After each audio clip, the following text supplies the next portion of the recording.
예, 안녕하세요. 예, 개혁신당 대표직을 맡으셨죠, 지난주에. 예, 맞습니다. 예. 지금 당색이 오렌지색이고 또 지금 보니까 유튜브에 이 오렌지 모양의 이모티콘들이 계속 올라오고 있습니다. 어떤 예. 의미들이 좀 있습니까? 당색. 아무래도 뭐 개혁신당이 지금 추진하는 것이 결국에는 오렌지색이라는 거 개혁을 뜻한다라고 저희가 이제 상징물로 잡았고요. 네. 그래서 뭐 그런 어떤 변화를 추구하는 당색을 고르다 보니까 기존의 빨간색이 의미하는 열정이라든지 아니면 파란색이 의미하는 좀 안정 같은 걸 뛰어넘고자 하는 그런 의도가 있었던 것 같습니다. 아, 그렇군요. 지금 당원 분포는 어떻습니까? 보면은 여론조사에서는 2030에서 많은 지지를 좀 얻고 있는 것 같던데 이 당원 비율도 2030 비율이 높습니까?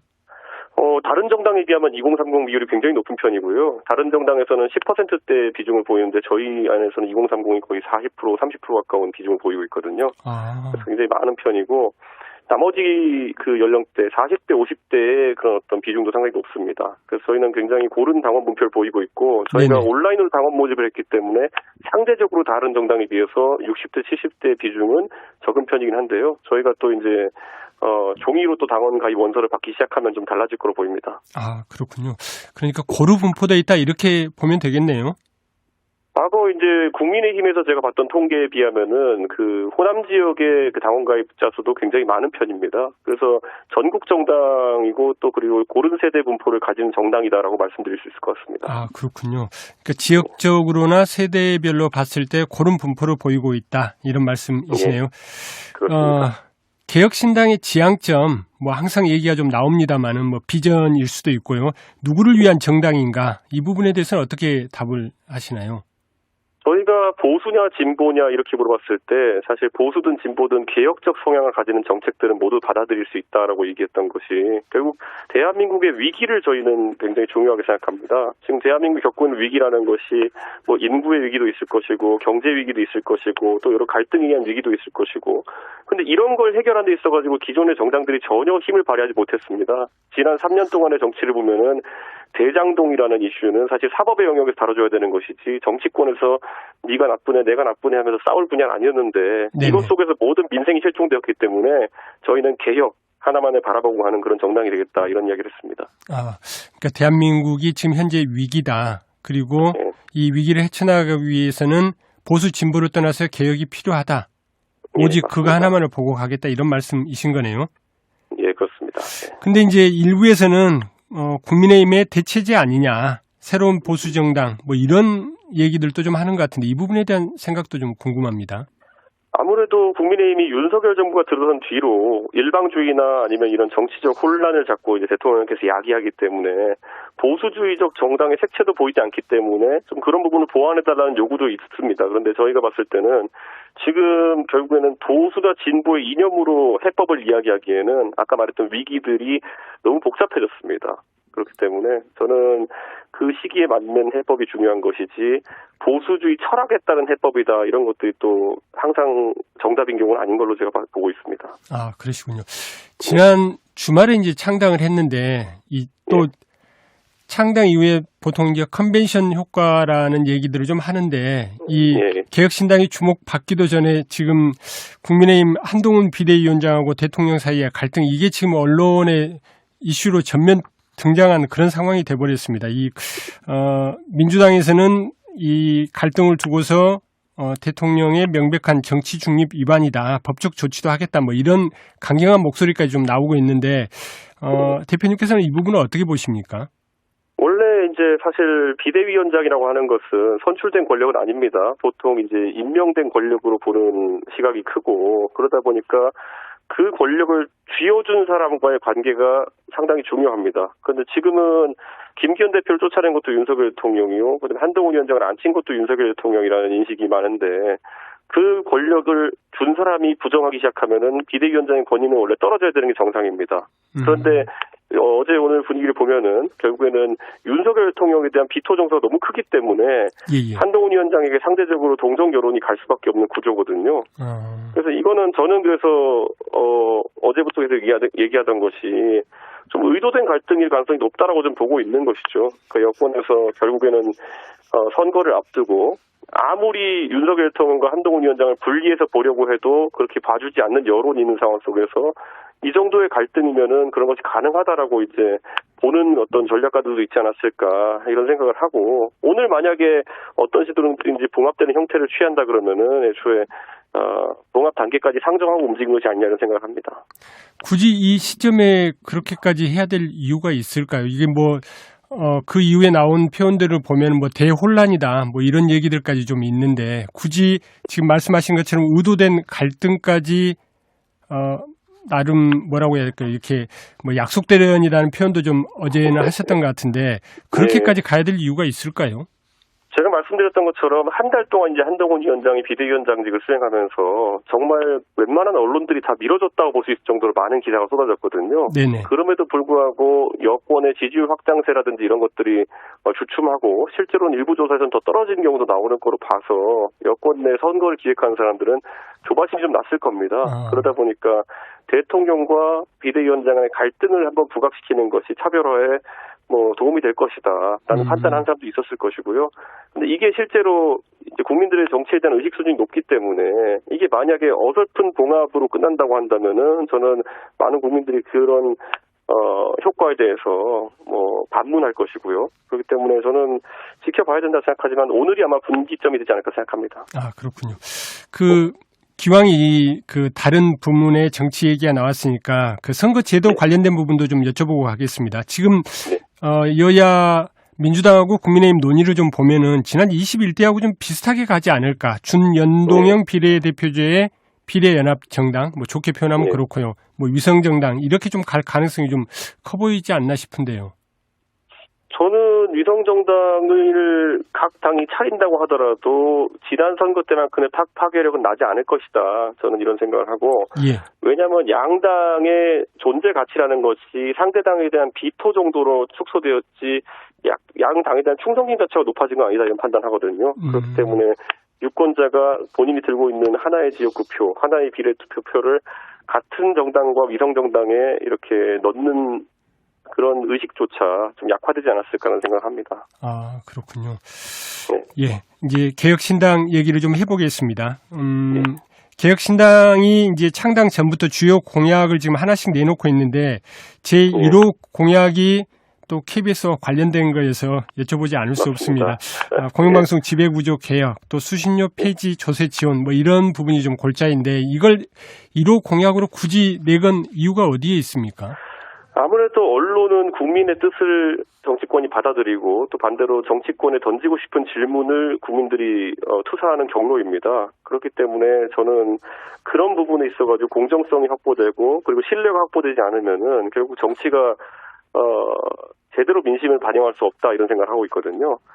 저는 지금 공영방송이라는 것이 매번 정권이 바뀔 때마다 그것을 장악하기 위한 기도가 진영을 가리지 않고 일어나는 것들, 이런 게 사실 굉장히 문제다라는 인식을 갖고 있었습니다. 네네. 그래서 정책을 펴기에 앞서서 정책을 투영시키는 통로들 자체부터 우선 아주 중립적이고 독립적으로 이렇게 돌아갈 수 있도록 해야 된다라는 그런 원칙이 있었습니다. 아, 그렇군요.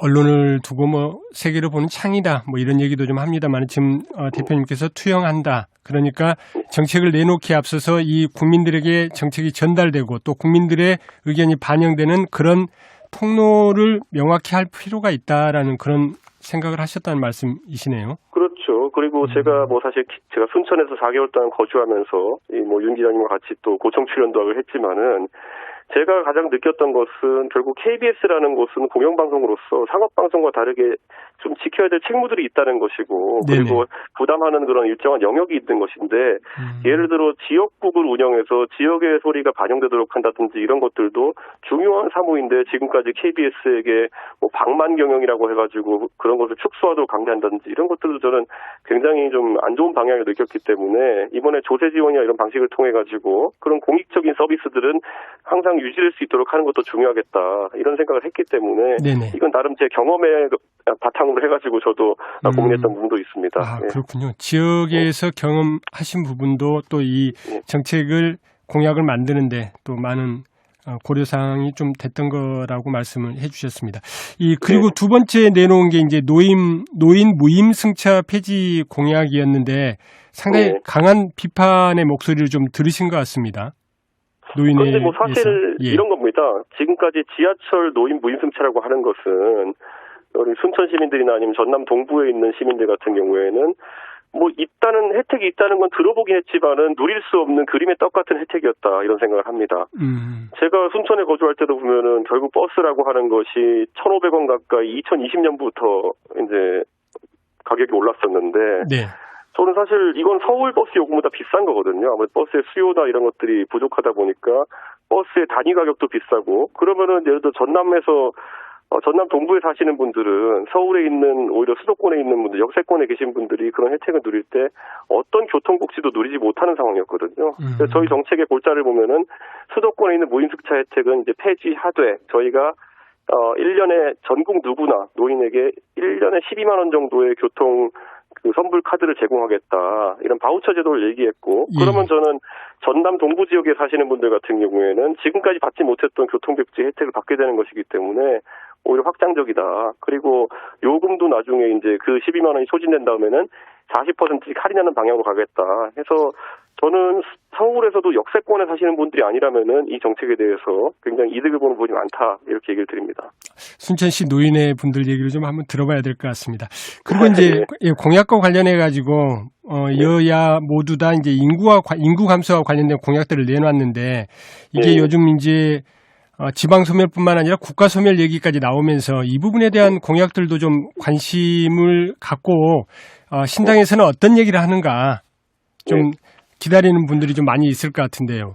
저희가 이거를 딱 모아가지고 무슨 인구 소멸 저출산 공약이다 아니면 지방 공약 이렇게 낸다기보다는 이미 저희가 낸 공약 중에 예를 들어 천하람 위원장도 순천 살면서 사실 아이를 키우는 문제에 있어가지고 나중에 지역에도 학생 수를 충분히 확보할 수 있는 공립 형태의 기숙사 학교, 중학교, 고등학교, 기숙사 학교 같은 것이 확충됐으면 좋겠다. 이런 얘기도 이제 하기로 했는데요.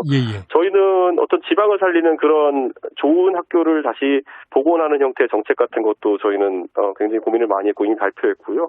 앞으로 인구 문제에 있어가지고는 단순히 무슨 뭐 출산율 높이해가지고 지원금을 얼마 주느니 이런 문제는 이제 해법이 아니다라고 판단하는 분들이 많은 것 같습니다. 그래서 교육이든지 아니면 교통이든지 의료든지 여러 문제에 있어가지고 복합적으로 저희가 공약을 내는 것이 중요하다. 그런 방향으로 진행하고 있습니다. 그렇군요. 이 선거라는 것이 결국은 이제 같은 생각을 가진 사람들을 좀 더 많이 모으는 것일 텐데 그래서 이제 제3지대 세력들 연합 문제 이 부분이 좀 관심일 수밖에 없습니다. 그런데 이제 창당 직후에 빅텐트를 위한 골든타임은 이미 지났다 이런 말씀을 하셨어요. 이건 어떤 의미인가요? 아무래도 이제 그런 세력 간의 연대가 이야기될 때 지금 보면은 이미 양양자 금태섭 의원 그리고 저희까지는 창당을 완료한 상태고요. 이낙연 대표 측과 그리고 나머지 이제 3명의 민주당 탈당 의원들이 각각 창당을 준비하고 계시거든요. 그런데 사실 연대나 아니면 협력을 하는 데 있어서는 창당 이후에 만나는 것보다 창당 이전에 만나는 것이 훨씬 좋습니다. 절차적으로 간편하고. 그렇기 때문에 그 단계를 넘어선 상태에서 골든타임은 지났다라고 그렇게 말할 수 없는 것이고요. 하지만 그것을 뛰어넘는 국민들의 지지나 열망이 있다고 한다면은 당연히 또 힘을 합치는 걸 고민해 봐야겠죠. 그런데 어쨌든 최적의 시간이라고 하는 것은 좀 지나간 것 같다라는 생각을 합니다. 그렇군요. 지금 이제 제3지대 통합협의체도 지금 가동하고 그다음에 28일 날 지금 첫 회의를 하는 거 아닌가요? 그렇게 회의를 하면서 같이 이제 이견을 한번 뭐 조정해보는 과정은 겪겠지만은 저는 어떤 결론을 정해놓고 움직이는 상황은 아니다. 이렇게 시민들께 말씀드리겠습니다. 그래요. 그럼 지금 대표님 말씀만 놓고 보면은 새로운 미래랄지 미래대연합 민주당이 이제 탈당 의원들이 할지 민주당 전 대표인 이낙연 위원장이 중심이 돼가지고 움직이는 이 세력과의 연대나 통합과 관련해서는 약간 조금 온도차가 좀 있는 것 같습니다. 지금 상황에서 많은 분들이 노력을 하시고 계신 건 알지만은 이게 실제로 어떤 방향으로 진행될지는 저희도 예측이 좀 불가능한 상태다 이렇게 말씀드리겠습니다. 그래요. 그 3지대가 그러면은 가능한 연대 방안 3가지 말씀하셨지 않습니까? 예. 그 어느 방안에 좀 가장 무게를 좀 둘 수 있을까요?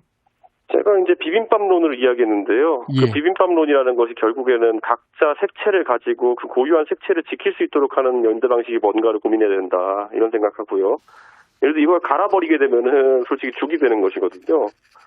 그러면 예를 들어 유권자가 하는 투표 중에 보면 지역구 후보자의 경쟁력을 보고 하는 지역구 투표도 있을 것이고 뭐 비례대표 투표 같은 경우에는 저희가 제 세력이 모인다고 했을 때 어떤 세력은 하나의 정책에서 A라는 관점을 갖고 있고 다른 세력은 그것에 반대되는 A-라는 관점을 갖고 있으면은 그걸 명부를 통합해버리면은 솔직히 말하면은 유권자는 그 A 정책에 대해서 어떤 관점을 가졌냐에 따라서 투표하는 게 좀 모호해집니다. 그렇기 때문에 저는 이거야말로 세력들이 모여서 좀 논의해야 될 것이다. 당장 대북 정책이나 이런 데부터 이견이 노출되기 시작하면은 같이 그렇게 비례 명부로 투표를 받는 것이 위험해질 수도 있다는 생각도 합니다. 아, 그렇군요. 그러니까 지금 통합협의체에서는 고유한 색은 지키되 각자가 갖고 있는 공통 분모들을 좀 찾는 그리고 이견을 좀 조정하면서 같이 할 수 있는 부분을 찾는 뭐 그런 논의들을 좀 해 나간다 이렇게 보면 될까요? 예, 그런 의도를 가지고 저희는 협의체에 참여하고 있습니다. 예. 아, 그렇군요. 네, 알겠습니다. 그 현직 의원 합류와 관련된 부분도 좀 관심사일 수밖에 없는데 이전에도 이제 합류 의사를 밝힌 현직 의원도 있다 이런 말씀을 하셨어요. 근데 언제쯤 이 부분은 좀 구체화될까요? 실제로 저희에게 합류를 그 의사를 가지고 있는 현직 의원들이 있기 때문에 양당의 공천 과정이 평상시보다 늦어지고 있는 것이다 이렇게 보시면 됩니다. 그렇기 때문에 양당의 공천 과정이 진행되는 절차에 따라 가지고 그런 합류를 실제 보시게 되실 것이다 이렇게 말씀드립니다. 아, 그렇군요. 저희가 지금 그 평소에는 우리 대표님께서 보면은 답변이 굉장히 길어가지고 질문들을 저기 했는데 오늘은 굉장히 짧게 민감한 부분에 대해서는 말씀을 좀 아끼시는 듯한 그런 좀 느낌을 좀 받게 됩니다. 아이고, 그런가요, 제가?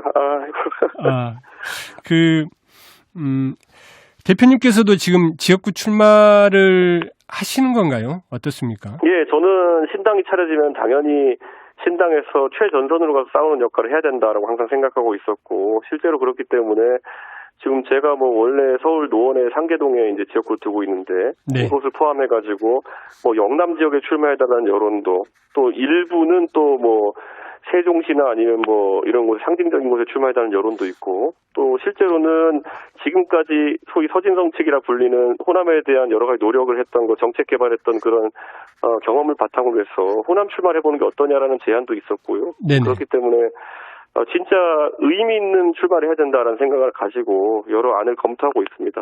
아, 그러시군요. 그럼 이건 최종적으로 뭐 당원들의 뜻에 따른다는 이런 이제 매우 추상적인 문구 말고 어떤 시스템을 통해 가지고 우리 대표님의 지역구는 결정이 되는 건가요?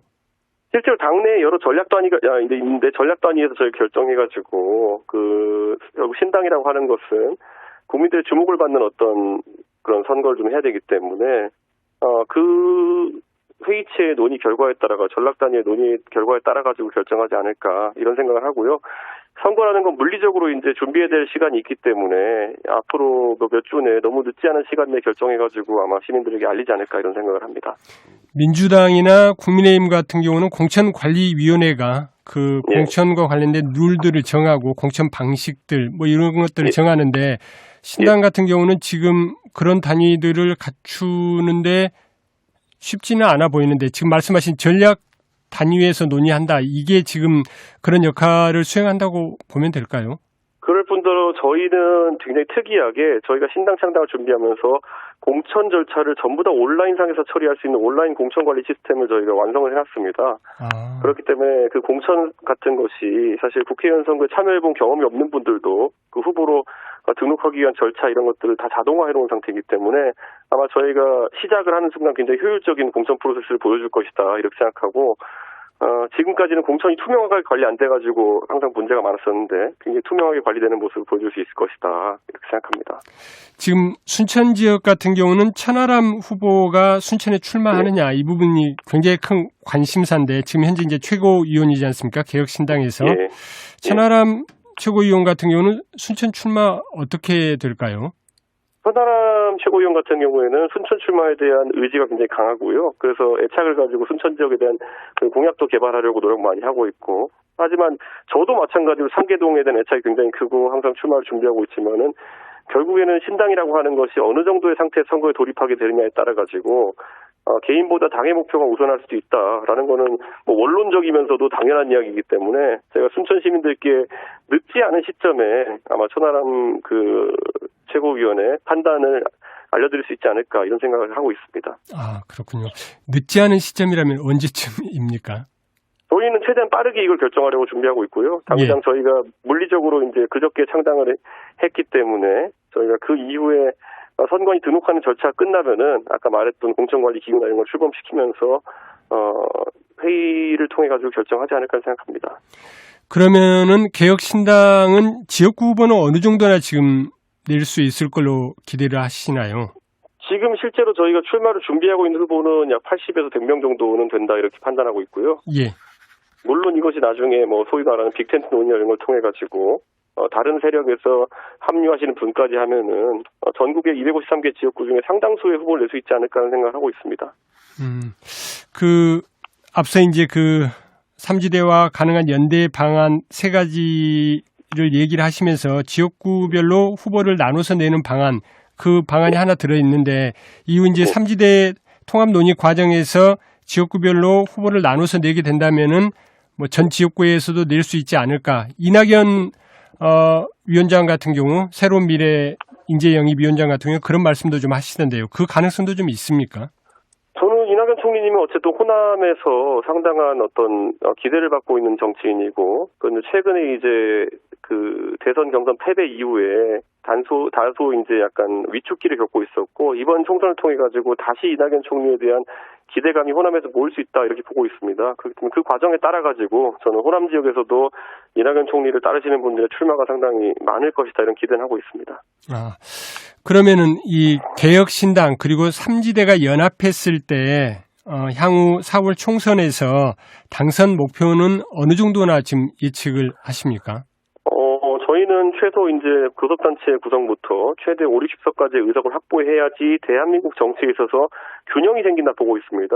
지금 뭐 방송 듣고 계신 분들도 지난 한 3년 동안 양당의 극한 대립이라는 것이 뭐 유의미한 정책에 대한 대립도 아니고 이재명이 나쁘냐 윤석열이 나쁘냐 아니면 김건희가 나쁘냐 이런 거 갖고 싸우는 정치를 계속 해온 것이 마음에 들지 않으셨다면은 적어도 이제 개혁을 이야기하고 좀 대한민국의 금기시되었던 어떤 정책에 대한 토론을 이제 하고자 하는 개혁신당과 이런 새로운 시도를 하는 사람들에게 좀 관심을 가져줬으면 하는 생각입니다. 그렇군요. 제가 이쪽 지역에서 호남 지역에서는 특히나 이제 이낙연 대표를 중심으로 한 이 새로운 미래 세력과 연대 이 부분이 좀 관심일 수밖에 없다 보니까 이 부분에 대해서는 좀 재차 좀 여쭤보게 됩니다. 이낙연 새로운 미래 위원장 같은 경우는 설 전에 좀 가시적 성과를 좀 기대한다 이런 말씀들을 좀 하셨는데 이 대표께서는 그 부분에 대해서는 좀 어떻게 전망을 좀 하시나요? 저는 당연히 시간 변수 중요하긴 하지만은 시간보다는 국민들이 더 바라보고 싶은 것은 이낙연과 만약에 이준석이라는 다소 이질적으로 보이는 두 정치인이 함께 한다면은 어떤 시너지가 날까에 대한 궁금증이 있으신 것 같습니다. 그렇기 때문에 그 부분이 좀 더 명쾌해지기 전까지는 만약 합친다 하더라도 산술적인 합보다 덜 나오거나 아니면은 뭐 큰 시너지가 나지 않거나 이럴 것이기 때문에 저는 뭐 이낙연 총리님도 당연히 그랬으면 좋겠다 정도지 무조건 그 일정에 맞춰 서둘러야 된다 이런 의미는 아니신 걸로 알고 있습니다. 그렇군요. 그 과정에서 이제 파격이라는 말씀도 좀 하셨어요. 그 파격이라는 건 어떤 좀 의미가 좀 담겨 있습니까? 저는 뭐 이낙연 총리 같은 경우에는 워낙 구축된 이미지가 또 이렇게 진중하시고 그리고 대한민국의 총리까지 지내셨기 때문에 많은 사안에서 세박하시고 이런 게 있지만은 조금 더 도전적이라든지 아니면은 좀 예상을 뛰어넘는 행보를 하신다든지 이런 부분은 저도 많은 기대치를 갖고 있는 부분이고 아마 유권자도 그런 모습을 좀 보길 바랄 것입니다. 그래서 그런 부분들이 많이 이제 노출될 때 오히려 그런 연대의 가능성이라든지 아니면 사람들의 기대치는 올라가지 않을까 그런 생각을 합니다. 네, 이 대표님 향후 정치 일정 특히 뭐 대선 출마와 관련해서 좀 궁금해하신 분들 좀 있는 것 같은데 이 부분에 대한 질문을 마지막으로 좀 드리겠습니다. 정치라는 것이 항상 뭐 야심은 각자 사람들이 가져야겠지만은 그 야심이 실제 실력이나 아니면 능력보다 과하게 되면은 그것이 화가 되어가지고 정치인들이 쇠락하거나 이렇게 하는 경우가 많은데 저는 지금 시점에서 제가 신당의 당대표가 되겠다고 이제 많은 당원들께서 지지해 주신 상황이기 때문에 이 안에 성과를 내는 것이 무엇보다 중요하다. 여기에 성과가 좋으면은 그 다음 행보에 대해서 또 시민들이 믿고 아마 지지해 주지 않을까 그런 생각을 합니다. 알겠습니다. 오늘 말씀 여기까지 듣겠습니다. 고맙습니다.